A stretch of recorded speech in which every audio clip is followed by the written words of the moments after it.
What's good, YouTube Nation? All my cheerins, it's your boy, Mess Hall. Now, you know how I am. All right, I love to have a good time. I think laughter and having a positive attitude are all keys to just having a better day in general. I always try to get my laughs in every day. I try to bring a sense of humor to things that I do, because that's just the mindset I've had. When you go through the darkest times and the craziest tragedies, not to mention when I was growing up, my mom didn't sit me down in front of cartoons on the TV. She sat me down with Richard Pryor playing or George Carlin. I just grew up always trying to find the bright side of everything because things were just bad a lot. So that's how I take that approach to everything I do. I try to have fun, try to make you guys smile, try to make you guys laugh, just be positive as much as I can. I want to share a couple events that I had attended that really kind of sparked me, refueled me, if you will. I went to my buddy's 40th birthday party. Now, he's an entrepreneur. He does things that tries to fix credit for businesses and things of that nature. But he also has a big group of friends that are all entrepreneurs, all business owners, and they were all there at this party. So I jumped at the chance to just mingle and pick brains. And the great thing about it was just the diversity of the room, you know, different cultures, men and women, different age groups, all operating some sort of business. They are all entrepreneurs, which is what I know most of us in this resale world would like to just operate our own reselling business, not have to work 9 to 5, work for somebody else. Work for yourself is probably a lot of people's goal. So getting the chance to pick the brains of the people that have done that and are successful and are continuing to build their dream, it's a great opportunity. And I mean, we're talking about, we had a food truck owner there. We had someone that owned a suit store. We had someone that did embroidery. We had someone that just made crafts out of their house. It was just we have someone that sells naughty toys for a living. Naughty toy entrepreneur? All right, anyway. So just asking how they started, what challenges they faced, at what point did they decide to go out on their own. Great stuff.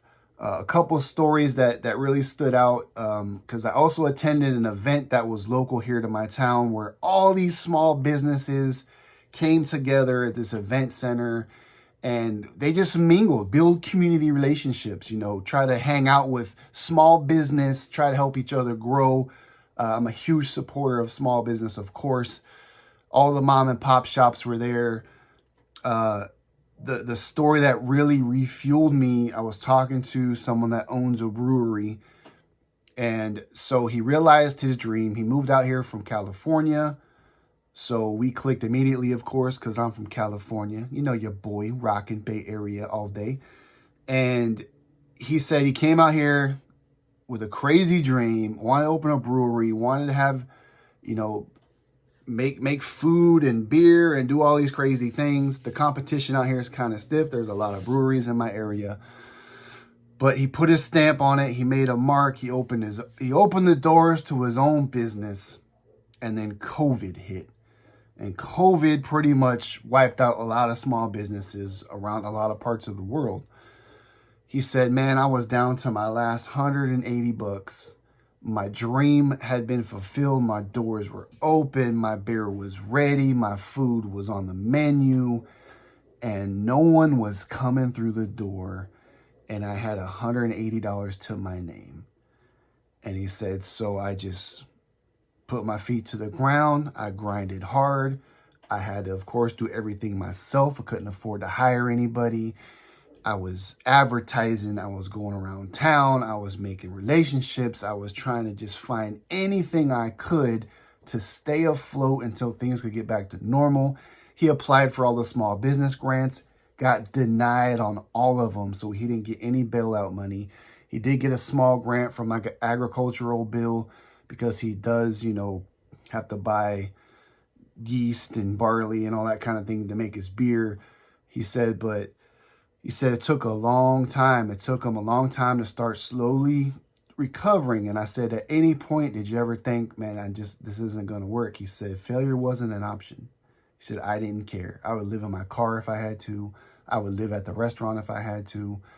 He said, I was going to make it. I had come so far and worked so hard. I didn't care what I had to do. I was going to make it.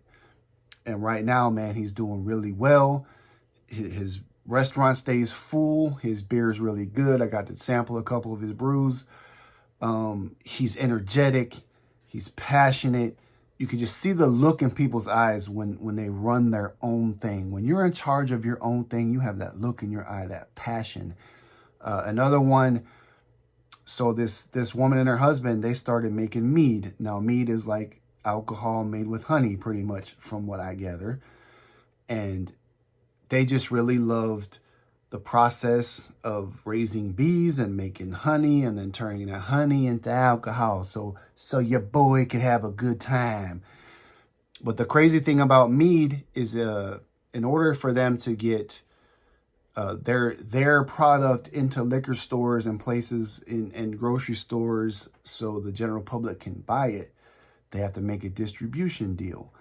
And they weren't all about giving up some of their profits to the distribution companies just to get their stuff in stores. So what they did instead is they opened up a spot downtown, a shop where you could go in there and buy their product. And the cool thing is, they're the first mead company in Tennessee to ever open up and sell, own, and operate a bottled mead alcohol in the state. So think about that, being the first to ever do it and having no idea. There's no historical data. There's nothing even going to show you if it's going to succeed, if you're in the right demographic. None of that's even available to you. They just took a blind leap of faith that this is going to work because our product is amazing. They started pairing that with food items. They have the only spot downtown that has a patio behind their spot. So, of course, that attracts a lot of people to their area because people don't want to walk around all downtown with nowhere to sit down and chill for a minute.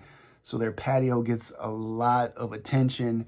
They make a lot of sales. They're doing real big business. And it's just crazy because you think that your idea might not work. You're having doubts about if you should go full time into something. You're having doubts if you can survive as your own boss, build something from scratch.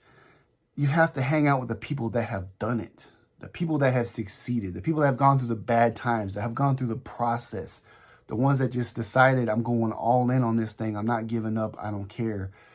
This is what I'm going to do. And just being around that environment, and you should definitely surround yourself with your community, small businesses, talk to people, network. I built a lot of great relationships just from these 2 events that I went to. And so they're now part of my networking circle. I can reach out to them if I need advice or guidance or want to do something, collab with somebody. Definitely recommend to everyone that you go out there and get it, man. Try to talk and surround and pick brains and make yourself a better entrepreneur and give yourself more confidence and kind of recharge your batteries and go on with the process of trying to build something on your own. It's your boy. Holla.